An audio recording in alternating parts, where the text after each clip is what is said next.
everybody, my name is Cora, and today we will be reading Charming Opal by Hobbie. In July, Puddle's little cousin Opal came to Woodcock Pocket for the holiday.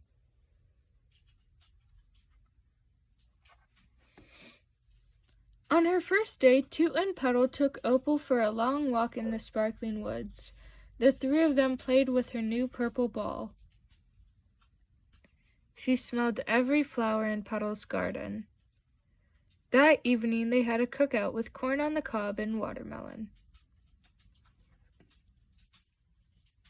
When Puddle was tucking Opal into bed, she said, "I love to come to Woodcock Pocket." "We love to have you here," said Puddle. He added, "It looks like you're going to lose that tooth pretty soon." "I know," Opal said proudly. "I can hardly wait." At breakfast, Opal said, "Look, Toot, my tooth is so wobbly." Would you like me to help it come out?" Toot asked. Opal said, "I want it to come out all by myself." They picked big, beautiful strawberries in the morning. "I don't think that tooth can get any looser, Opal," Puddle said. "It might fall out today," Opal said, laughing, "right during my vacation at Woodcock Pocket." In the afternoon, they set off for Pocket Pond. "Last one in is rat and egg," Toot called, somersaulting into the water. Puddle made sure Opal went second.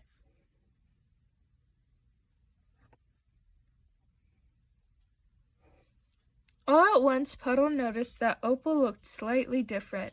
"Holy moly," he said, "your tooth!" Yes, Opal's loose tooth had fallen out at last. "But where is it?" Opal asked, looking anxiously at the ground. She was bravely trying not to cry. "Why are you upset?" Puddle asked. "You've been hoping for your tooth to come out." "But where is it?" Opal repeated. "I have to put it under my pillow tonight." "You do?" asked Toot. "So the tooth fairy will come," she explained. "I see," said Puddle. "We'll have to find that loose tooth." "That loose tooth," Toot said. They searched everywhere, along the path and back at the house and all around the pond, but Opal's tooth seemed to have vanished. "It must have come out while you were in the water," Puddle decided. "Then it's gone forever," his little cousin said sadly. "Maybe not," shouted Toot. Lo and behold, on his third dive, Toot spotted Opal's white tooth on the sandy bottom of Pocket Pond.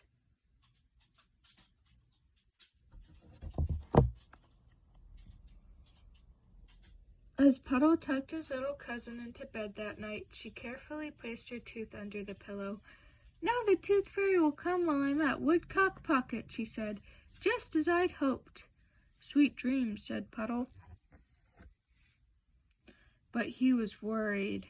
"What's the matter, Puds?" Toot asked. "Do you think the tooth fairy comes to Woodcock Pocket?" "I'm not sure," Toot said. "Maybe." "But what if she doesn't? Opal will be so unhappy." Puddle devised a plan. They would stay awake and make sure the tooth fairy visited Opal's bedroom. And if she didn't come to collect the precious tooth and leave a shiny new quarter in its place, Puddle would do the task himself. "I will be the tooth fairy," he declared. "How do you be the tooth fairy?" Toot asked. An hour later, Puddle returned to the living room. "I am the tooth fairy," he announced. "Am I believable?" "Quite believable," Toot told him. "Now let's turn out the lights and wait for the tooth fairy to arrive," Puddle said. "Oh no," said Puddle. "We both fell asleep." "Did you hear anything during the night?" Toot asked. "Not a sound," Puddle said. "Is it too late for me to be the tooth fairy?" They heard Opal calling them from the other room.